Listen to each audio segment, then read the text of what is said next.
Hello mga kamamshi! Ito ako'y nagluluto rin ng adobo.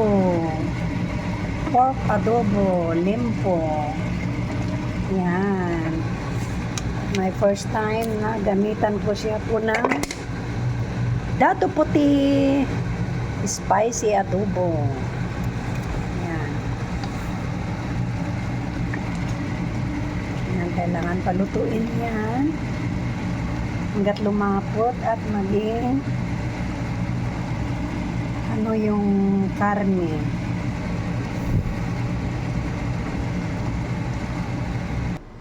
So here we go. Ito na yung aking nilutong adobo, pork adobo. Yan, malambot na siya. Talaga mapapa-only rice na naman tayo nito. That's my video for today's video. Pork adobo ni Mami.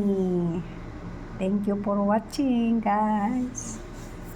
Yan, 1 kilo. Pero hindi ko lahat nilagay sa plato.